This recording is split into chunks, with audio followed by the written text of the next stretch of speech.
오늘은 우리 친구들과 함께 예배를 드리도록 하겠습니다. 조선시대에 백낙신이라고 하는 사람이 있었습니다.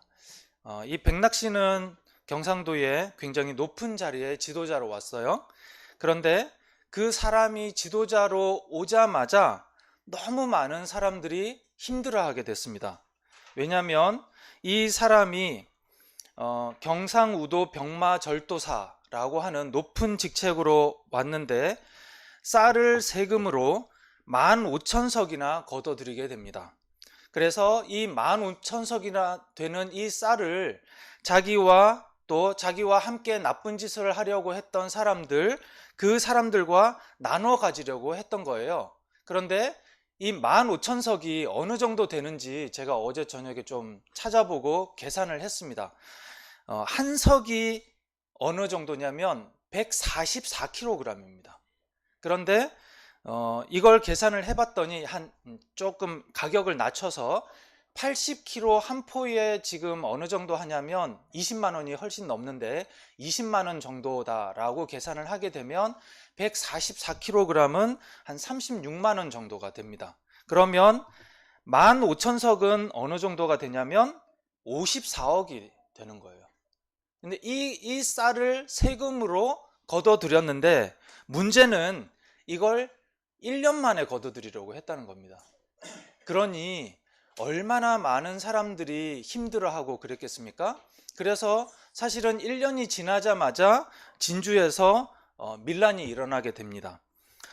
이 백낙신이라고 하는 사람은 잘못된 지도자 한 명 때문에 그 지역 사람들이 얼마나 힘들게 되는지를 볼 수 있는 중요한 한 사건입니다. 우리는 모두 지도자의 영향을 받고 또 우리는 누구나 지도자가 되거나 아니면 지도자의 역할을 할 수도 있어요. 집에서는 아빠나 엄마가 지도자가 되고 또 아빠나 엄마가 없으면 형이나 누나가 지도자가 될 수도 있습니다. 학교에 가면 반장이 있고 또 시청에 가면 또 시장님이 지도자가 되죠. 좋은 지도자를 만나면 편안해질 수도 있지만 나쁜 지도자를 만나면 굉장히 힘들어질 수도 있습니다. 당장에 집에서만 해도 엄마 아빠가 안 계시는데 오빠나 형이 굉장히 자기 마음대로 막 하려고 하면 동생들이 굉장히 힘들어질 수도 있겠죠. 그렇다면 어떤 사람이 좋은 지도자일까요? 어떤 사람이 좋은 지도자로서 살아갈 수 있을까요? 그 답이 바로 성경에 있습니다. 오늘 성경은 좋은 지도자가 되기 위해서 세 가지를 해서는 안 되고 또 한 가지를 하라고 하나님께서 말씀을 하셨습니다. 자, 우리 친구들 이게 뭔지 아세요?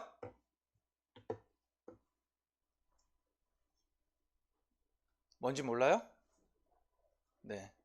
우리 어른들은 아시죠? 네. 전차입니다. 전차. 네. 지금은 이제 전차라고 하면 탱크가 생각이 나지만 예전에는 이 전차라고 했었는데 전차를 가지고 있는 나라와 전차를 가지지 못한 나라 중에 전차를 가지고 있으면 어떤 면에서 유리할까요? 네. 네. 속도가 훨씬 빠르게 되고요. 전쟁을 할 때도 전차가 없는 나라보다는 훨씬 더 유리하게 됩니다. 실제로 이 전차가 나오면서 전차가 없는 나라들의 거의 1000년 이상을 전차가 있는 나라들이 이기게 됩니다. 나중에 이제 이 전차 시대가 언제 무너지게 되냐면 철기가 나오면서 무너지게 돼요. 이제 창을 만들고 그러기 전까지는 말이 있다는 한 가지 이유만으로 또 전차가 있다는 그 한 가지 이유만으로 엄청나게 유리하게 됐는데 그러면 전차가 이렇게 많으면 그 나라에 얼마나 유리하게 될까요? 전차가 한두 기만 있어도 꽤 유리할 텐데 이 정도로 전차가 많게 되면 어마어마하게 유리하게 됩니다. 실제로 이집트의 파라오 같은 경우에는 전차를 600기 이상을 소유하고 있었다라고 하고요. 또 어떤 나라는 자기 나라의 전차를 3000기 이상을 보유하기 위해서 노력을 했다고 합니다. 이집트가 제국이 될 수 있었는데 제국이 되지 못했던 이유가 이 전차 부대가 홍해바다에서 다 몰살했기 때문에 더 이상 외국으로 힘을 뻗쳐나가지 못했다라고 하는 이야기가 있을 정도로 많은 전차는 굉장히 유리합니다. 전차가 있으면 어떤 면에서, 전차 부대가 있으면 어떤 면에서 유리할지는 상상이 되죠. 전쟁에서 이기기가 쉽고 또 전차 부대가 있으면 쉽게 다른 나라들이 침략을 하지 않습니다. 하지만 문제가 있습니다. 왕이 이렇게 전차 부대가 많아지게 되면 왕이 하나님께 도움을 구하지 않고 자기 힘으로만 전쟁을 하려고 할 수 있습니다. 그리고 하나님의 은혜를 잊어버리고 모두 자기 덕분이라고 교만해질 수가 있습니다. 자, 우리 화면을 보시고 성경을 함께 읽도록 하겠습니다. 왕은 너무 많은 말을 가지면 안 되고 말을 더 사려고 이집트로 백성을 보내서도 안 돼요. 여호와께서는 여러분에게 그 길로는 다시 가지 말라고 말씀하셨소. 하나님은 지도자가 너무 많은 말을 두려고 하지 말라고 첫 번째로 말씀을 하셨습니다. 자, 두 번째 하나님께서 하시지 말라고 한 것이 있습니다. 자, 이 사람들은 누구일까요? 자, 왕과 왕비죠. 왕과 왕비는 무슨 관계죠? 부부 관계입니다. 그런데 만약 왕에게 여러 명의 아내가 있으면 어떻게 될까요? 자, 다른 나라 공주들과 결혼을 많이 하면 이 왕에게나 아니면 나라에 어떤 면에서 좋은 점이 있을까요? 네, 세력을 넓힐 수가 있습니다. 그리고 다른 나라의 공주들과 결혼을 하기 때문에 그 나라의 전쟁이 그만큼 줄어들 수 있습니다. 하지만 문제가 있어요. 자, 여러 왕비들이 서로 싸우게 되면 누구의 의견을 들어야 될지 모릅니다. 이쪽에서 막 의견을 이야기하면 이쪽 이야기를 들어야 되고 저쪽에서 이야기를 하면 그런 일들이 생길 수가 있고요. 또 실제로 왕비들이 다른 나라 공주들이게 되면 그 나라들에서 우상을 많이 가져올 수가 있고, 그리고 이 왕비들이 각자 한 명씩 아들을 낳는다고 하더라도 왕자가 많아지게 되면 서로 왕이 되려고 큰 싸움이 있을 수도 있습니다. 굉장히 큰 문제들이 있을 수 있겠죠. 그래서 성경을 읽어보도록 하겠습니다. 함께 읽겠습니다. 왕은 많은 아내를 두어서도 안 돼요. 아내를 많이 두면 그의 마음이 하나님에게서 멀어질 것이요. 하나님께서는 그래서 두 번째로 지도자가 되면 여러 명의 아내를 두면 안 된다고 말씀을 하셨습니다. 이제 마지막 세 번째로 하나님께서 하지 말라고 말씀을 하신 거예요. 자, 뭐처럼 보이죠? 네, 금화입니다. 나라에 금화가 굉장히 많으면, 금은 보화가 많으면 뭐가 좋을까요? 나라에 금은 보화가 엄청나게 많으면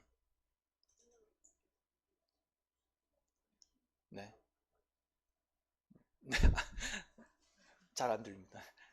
네, 풍요롭고 세금을, 그 나라 사람들에게는 세금을 좀 덜 걷어들여도 되고, 여러 가지 인프라를 구축을 하는데 많이 시설들을 많이 세울 수도 있고 그렇게 될 것입니다. 무기도 당연히 많이 살 수도 있겠죠.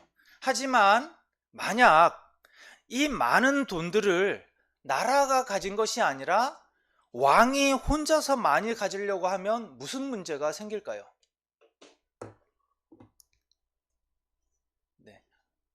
왕이 백성들을 쥐어짜서 자기만 배부르려고, 자기만 좋으려고 그렇게 할 것입니다. 우리 성경을 한번 읽어보도록 하겠습니다. 은과 금도 너무 많이 가지면 안 돼요. 하나님은 지도자가 너무 돈을 좋아하면 안 된다고 말씀을 하셨습니다. 지금까지 세 개에 걸쳐서 하나님께서 하면 안 된다라고 이야기를 했지만 실제로 이스라엘 역사 속에서 이 세 가지는 왕들이 다 공통적으로 가지려고 했거나 아니면 어떤 왕들은 분명히 이걸 갖다가 가지려고 했던 그런 사람들이 많았었습니다. 그리고 실제로 이것이 이스라엘이 패망하는데 중심적인 요소가 되기도 했었죠. 자, 이제 하나님은 지도자가 중요하게 딱 한 가지 지켜야 될 것을 말씀을 하셨어요. 자, 그것이 무엇일까요? 하나님께서 지켜야 된다고 말씀하신 게 과연 무엇일까요? 네. 성경 말씀을 가까이 두고 성경 말씀을 읽어야 된다고 이야기를 하셨습니다. 성경을 읽으면 뭐가 좋을까요? 네, 지혜가 생깁니다. 하나님의 뜻을 알 수가 있게 됐죠. 그리고 우리가 어떻게 살아야 하는지, 하나님께서 무엇을 우리에게 원하시는지, 무엇을 원하시지 않는지 그것을 알 수가 있습니다. 그리고 밤에 읽으면 잠도 잘 옵니다. 여러 가지 유익한 것이 많죠. 마지막으로 성경을 함께 읽도록 하겠습니다. 왕의 자리에 오르는 사람은 제사장인 레위 사람 앞에 있는 이 율법을 두루마리에 베끼시오. 그것을 늘 곁에 두고 평생토록 날마다 읽으시오. 그래서 하나님 여호와를 두려워하기를 배우고 모든 율법과 명령을 부지런히 지켜야 하오.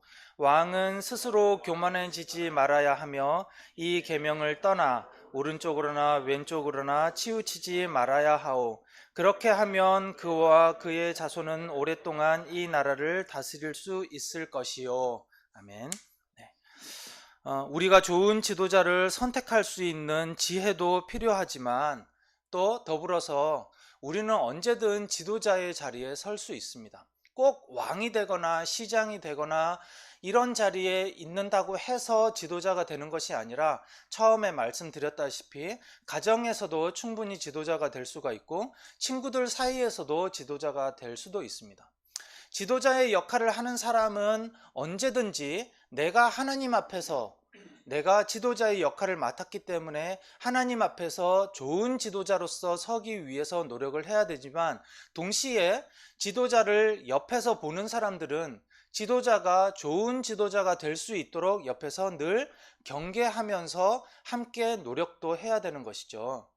이스라엘에는 굉장히 많은 사람들이 살았지만 왕이 좋은 지도자가 못했기 때문에 멸망의 길을 걸어갔고 왕의 곁에 있었던 예언자들과 선지자들이 좋은 역할들을 하지 못했기 때문에 동반해서 멸망의 길로 걸어갔습니다. 우리는 좋은 지도자를 선택할 수 있는 지혜도 구해야 될 뿐만 아니라 어느 자리에 있든지 겸손하고 또 하나님을 따르는 어른이나 지도자가 되기 위해서 늘 기도해야 할 것입니다. 우리 모두가 하나님 앞에서 이런 신앙을 가질 수 있기를 주님의 이름으로 축복합니다.